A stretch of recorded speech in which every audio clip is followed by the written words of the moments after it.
Palavra da Verdade, com Hernandes Dias Lopes.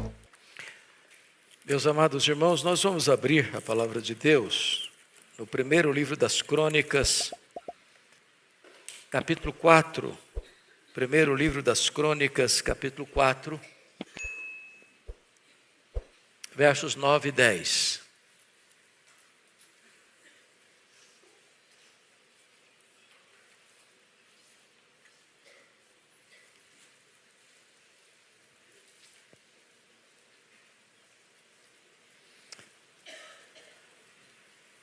Esse texto diz assim: foi Jabes mais ilustre do que seus irmãos. Sua mãe chamou-lhe Jabes, dizendo: porque com dores o dei à luz. Jabes invocou o Deus de Israel, dizendo: ó, tomara que me abençoes e me alargues as fronteiras, que seja comigo a tua mão e me preserves do mal, de modo que não me sobrevenha aflição.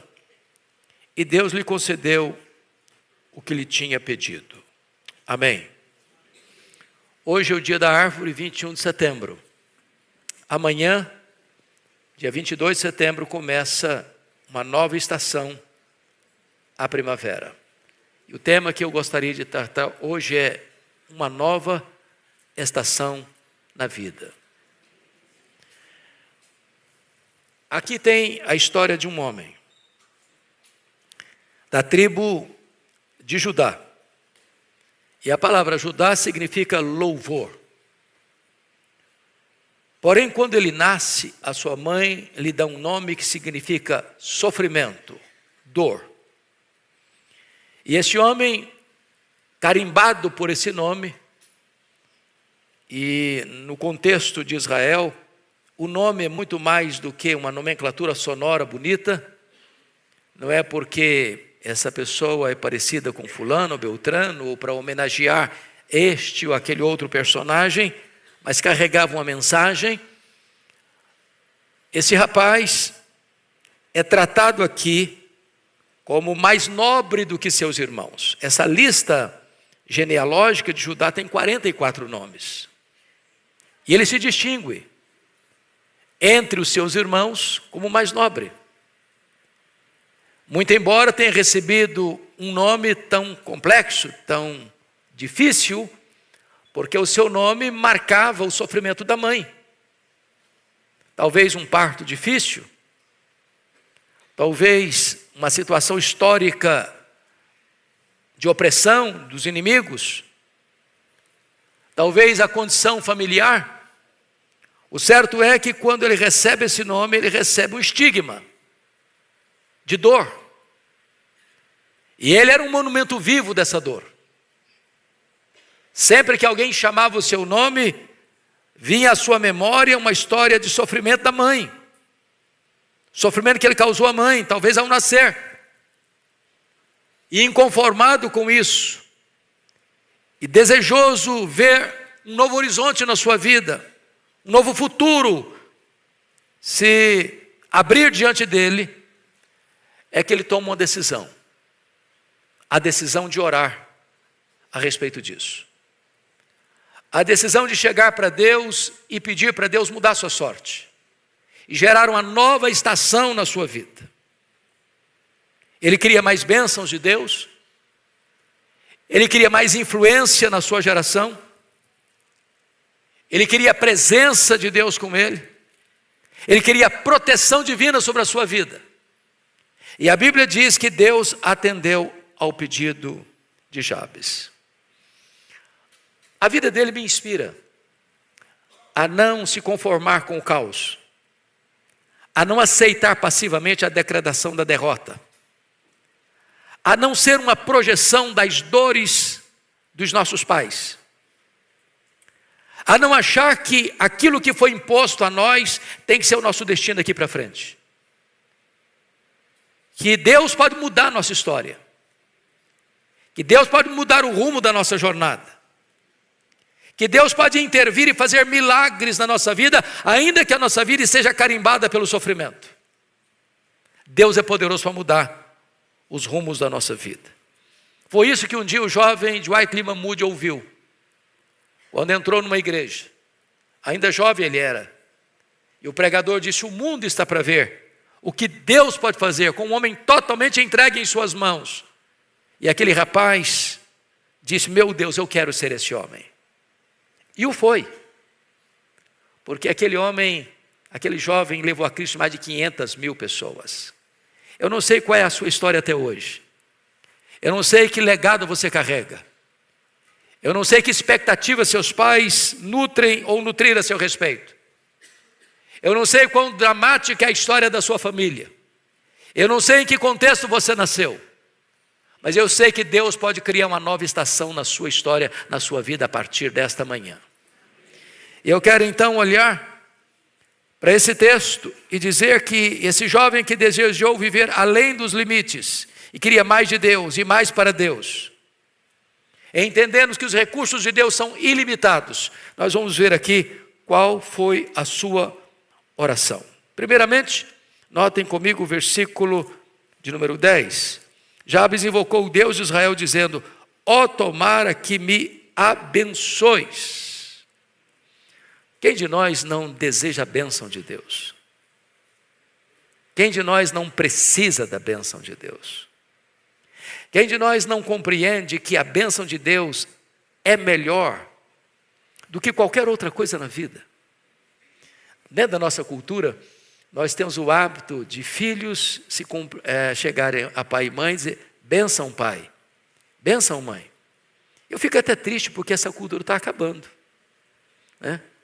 Parece que as crianças hoje têm um pouquinho de dificuldade de pedir bênção a pai e mãe.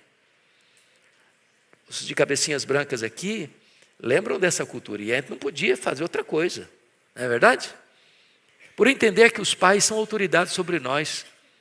E quando eles abençoam a nossa vida, nós estamos debaixo da bênção do próprio Deus. E esse moço está aqui orando por si mesmo.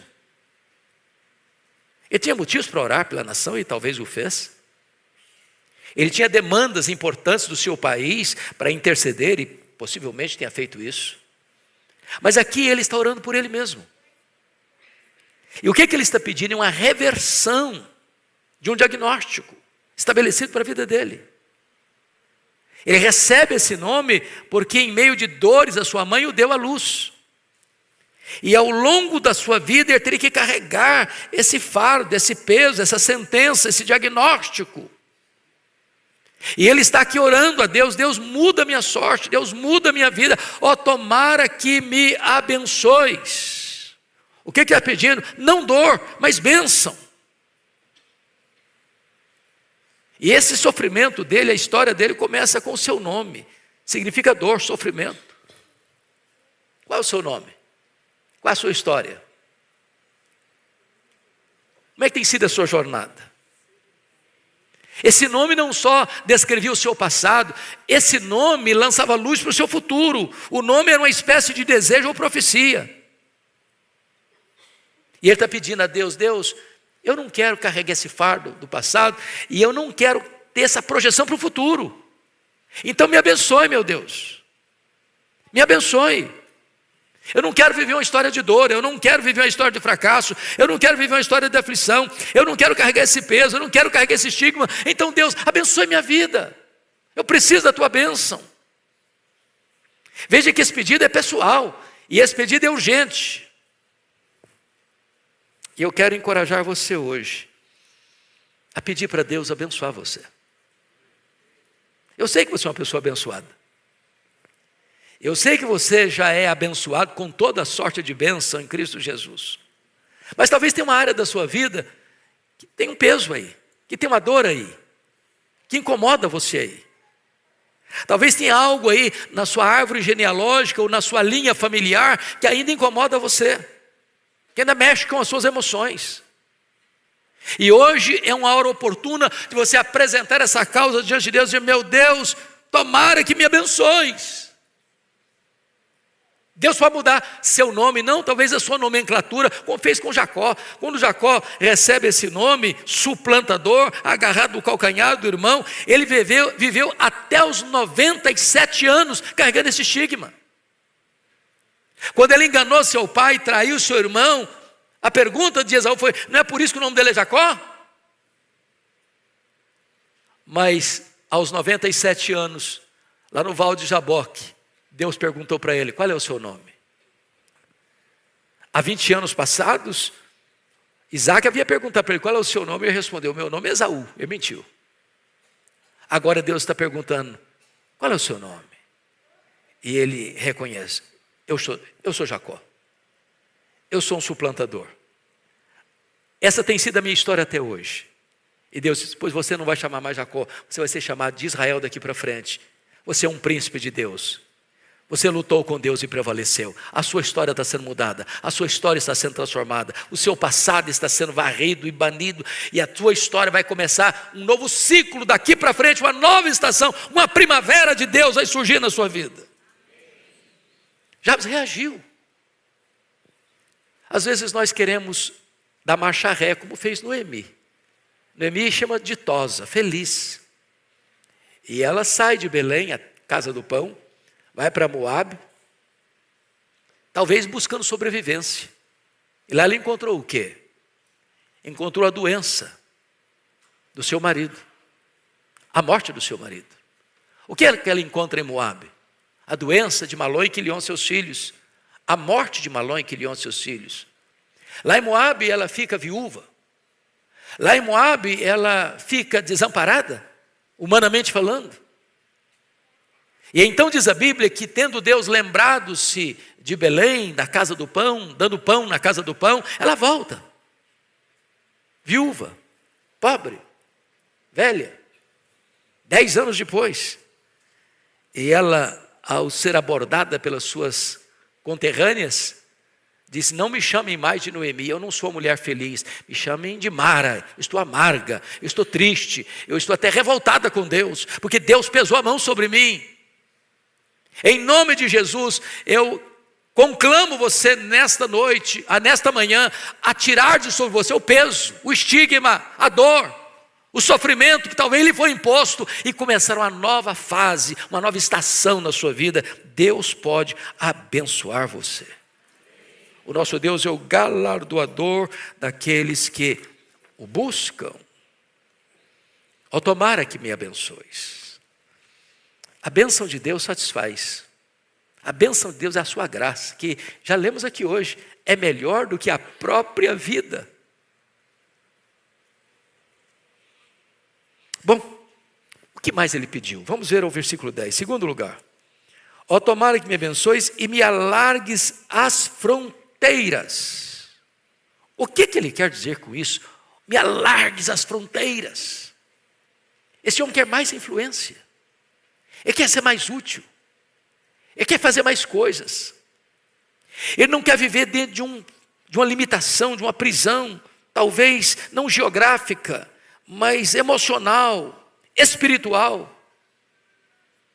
Meu amado irmão, o que eu quero dizer para você é o que está lá em Efésios, capítulo 3, versículo 19, que você pode desfrutar de algo tão grande, tão ilimitado humanamente falando, que Deus tem mais, muito mais. Você pode conhecer, experimentar e ser tomado de toda a plenitude de Deus. E se você acha que isso é impossível, a própria Escritura diz em seguida: ora, aquele que é poderoso para fazer infinitamente mais do que tudo quanto pedimos ou pensamos, conforme o seu poder que opera em nós. Então não permita que as limitações cerquem você, eu não posso, eu não vou, eu não consigo, eu não realizo. Deus pode levantar você, Deus pode levantar a sua história para fazer coisas grandes, inimagináveis, humanamente impossíveis para a glória de Deus. Você pode ter mais influência. Talvez possamos orar hoje: Deus, eu quero mais de ti, mais para ti. Eu não quero, meu Deus, viver uma vida limitada, fraca, infrutífera, sem poder, sem influência. Para um pouquinho para pensar quantas pessoas você pode tocar, quantas pessoas você pode abençoar, quantas pessoas você pode influenciar. Permita-me uma brevíssima sugestão. E uma pergunta, e não tenha, se você tiver, pode levantar a mão. Quem aqui neste templo usa redes sociais? Todo mundo. Quem sabe você possa, uma vez por dia, colocar lá no seu Instagram, ou no seu Facebook, ou no seu TikTok, ou no seu Kawaii, um versículo da Bíblia. Às vezes a gente põe tanta coisa, brincadeiras, piadas, críticas à política, à economia, aos governantes, aos governados, mágoas, ressentimentos, revoltas. Eu coloquei já há muito tempo, desde o início, as minhas mídias sociais, consagrando-as totalmente para levar a palavra de Deus. Embora eu esteja aí acompanhando tudo, mas tudo que eu ponho é para levar o Evangelho. Você já pensou se nós multiplicássemos isso, cada um fazendo uma parte? Você não sabe onde essa mensagem vai cair. Você não sabe a quem essa mensagem vai alcançar. Você não sabe a situação de dor que uma pessoa pode estar na hora que abrir lá e ler um versículo das Escrituras. Peça para Deus mais influência. Peça para Deus para alargar o seu território.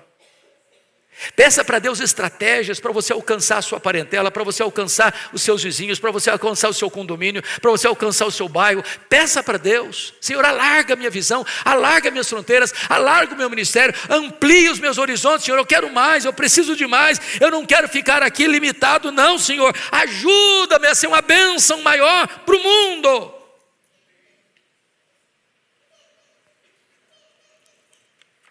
Quais são as estratégias que você pode usar para isso? Alargue as minhas fronteiras, Senhor. Talvez você nunca olhou, nunca viu. O que você pode fazer para o reino de Deus, para o crescimento da igreja?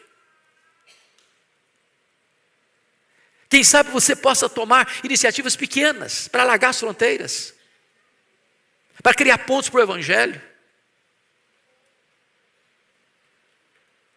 Quem sabe no seu trabalho, uma mensagem, um gesto, uma atitude, uma postura. Quem sabe vocês meninas, num condomínio, de repente você fazer um bolo mais gostoso que você sabe fazer e bater a porta do seu vizinho. Dizer: olha, lembrei-me de você e eu fiz esse bolo pensando em você. Sem pedir nada em troca.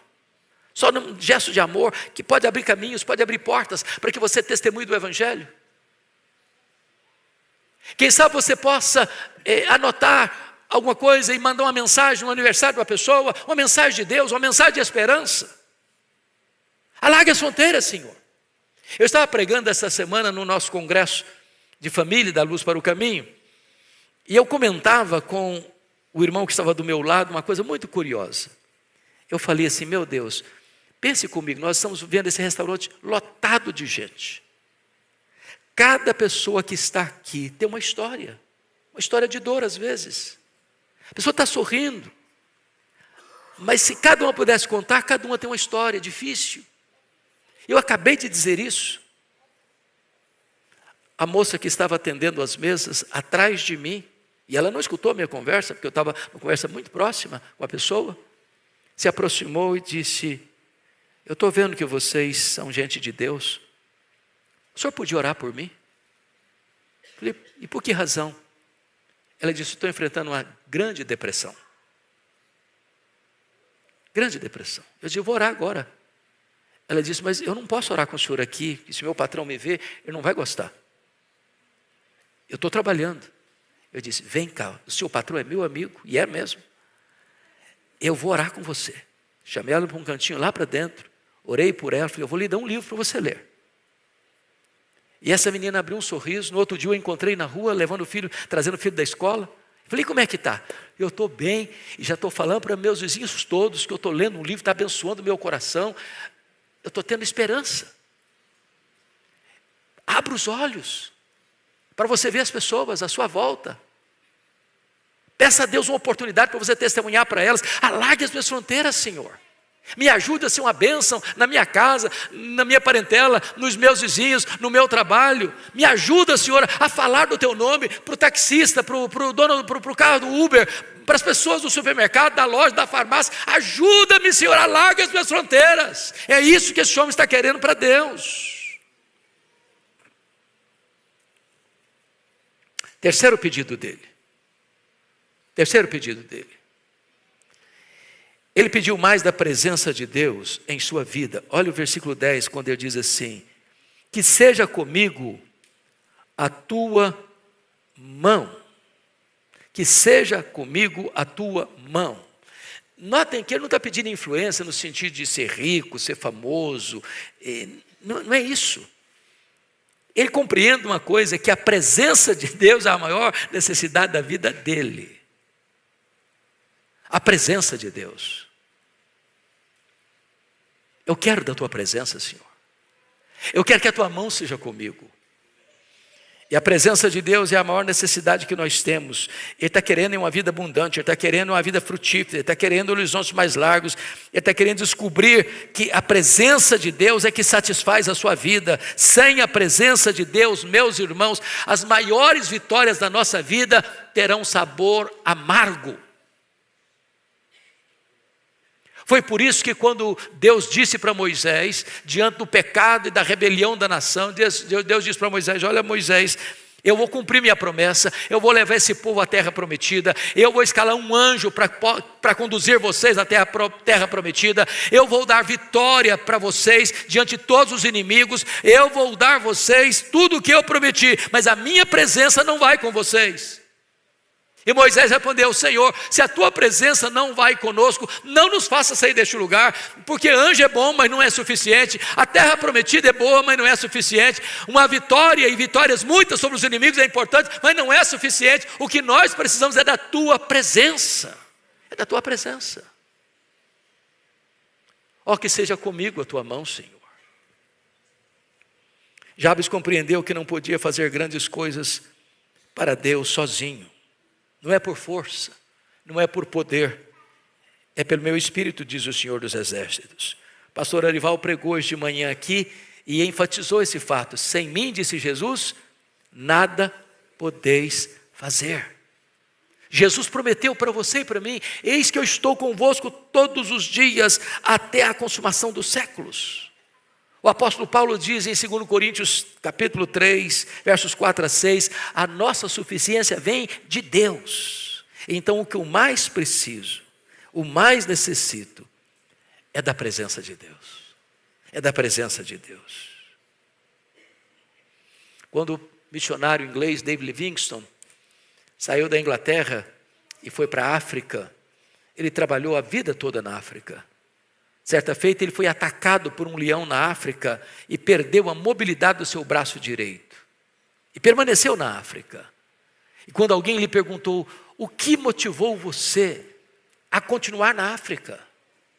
Apesar de tantos problemas, de tantas lutas, de tantas adversidades, até de um ataque de um leão. Ele respondeu: é a plena consciência de que Jesus está comigo. É a presença dele comigo. Às vezes a gente faz as coisas, mas sem o senso da presença dele, sem a dependência dele. E este homem está aqui pedindo a presença de Deus sobre a sua vida. Mas o último pedido que ele fez, notem comigo no verso 10, ele pediu mais proteção divina, quando ele diz assim: e me preserves do mal. E me preserves do mal. De modo que não me sobrevenha aflição. Quando ele diz não me sobrevenha aflição, ele está dizendo: o meu nome carrega essa herança, esse legado, esse estigma. Em meio de dores darás à luz filhos, é o que Deus disse para Eva. E agora essa mãe, ao dar à luz a esse rapaz, a esse menino, coloca o nome dele de Jabes, porque no meio de muitas dores, muito sofrimento, muita angústia, talvez com risco da própria morte, o deu à luz. E isso era um estigma na vida dele. Disse: meu Deus, eu não quero que toda essa carga venha sobre mim. Então, meu Deus, me livre dessa aflição. Me preserves do mal. O que você tem pedido para Deus? Sucesso? Projeção? Reconhecimento? Fama? Riqueza? Poder? Jabes está pedindo a proteção divina. Porque às vezes as pessoas alcançam o pináculo da fama e deslizam lá de cima. E sofrem reveses terríveis. Quantas quedas, quantos deslizes, quantos escândalos, quantas pessoas abandonando as fileiras, quantos abandonando o ministério, quantas pessoas feridas. E esse homem, reconhecendo todos os riscos ao seu redor, está dizendo: meu Deus, que tu me protejas, que tu me preserves do mal, que tu me livres do maligno, que tu mantenhas o inimigo longe de mim, que não me sobrevenha aflição. Quando você vai para a oração que Jesus ensinou aos seus discípulos, 1/4 da oração tem a ver com o livramento do mal. E a Bíblia, quando diz lá, me livres do mal, a palavra ali traz a ideia de maligno. Não é um mal apenas etéreo. É proteção do maligno, dos seus laços, das suas armadilhas, das suas ciladas, dos seus ataques, da sua fúria. Livra-nos do maligno. Mantenha, Senhor, a tentação fora de mim, longe de mim. Mantenha, Senhor, o inimigo longe de mim. É isso que este homem está pedindo para Deus. Mas vejamos finalmente o que está escrito no verso 10, na parte B. E Deus lhe concedeu o que lhe tinha pedido. Toda a igreja comigo lendo essa frase. E Deus lhe concedeu o que lhe tinha pedido. Deus responde a oração. Deus muda o placar do jogo. Deus vira a mesa da história. Deus cria uma nova estação na nossa vida. Deus faz o que nós não podemos fazer.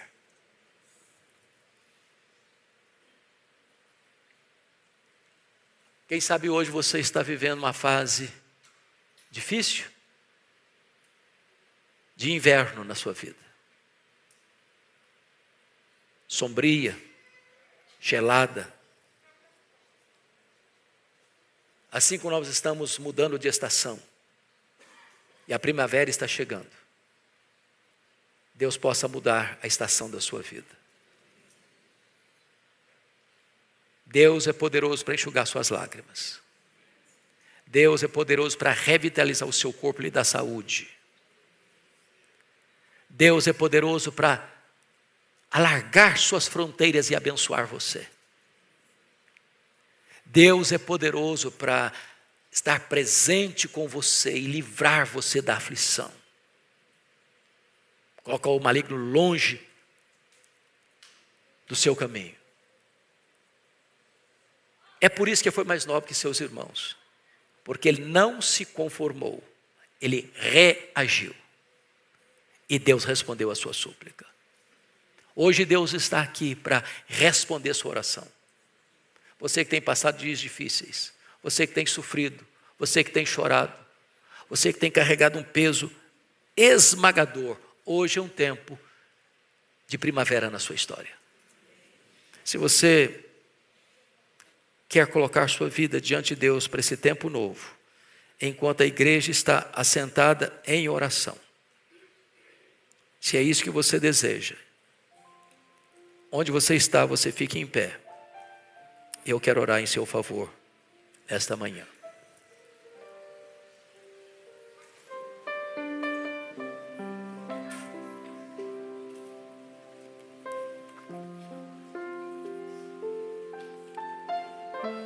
Ó Deus, aqui estamos na tua casa, diante dos teus olhos que tudo sonda, tudo conhece, tudo vê. Tu conheces a biografia, a história, a luta, o choro, a dor de cada pessoa que está aqui nesta casa. Tu sabes, meu Deus, os pontos de tensão, aquelas áreas da vida que estão machucadas e feridas. Tu sabes, meu Deus, os dramas da família, aquilo que está lá, Senhor, no recôndito, que talvez ninguém saiba, ou poucas pessoas saibam, mas que ainda pulse e lateja no nosso coração, na nossa alma, essas dores. Meu Deus, em nome de Jesus, venha ao encontro do teu povo nesta manhã, Senhor. Traz a tua bênção, traz a tua presença, traz o teu livramento. Alarga, meu Deus, os horizontes da nossa vida. Ajuda-nos a sermos frutíferos na tua obra, a colocarmos tudo que somos e temos nas tuas mãos, no teu altar, para que a nossa vida glorifique o teu nome. Ah, Jesus, precisamos de ti. Nós não temos poder para mudar a nossa própria história, nós não temos poder para mudar o nosso próprio nome, nós não temos poder para mudar o nosso próprio destino, mas tu és poderoso para mudar tudo isso para a glória do teu nome. E nós entregamos cada um aqui no teu altar e oramos em nome de Jesus e para a glória de Jesus. Aleluia. Amém.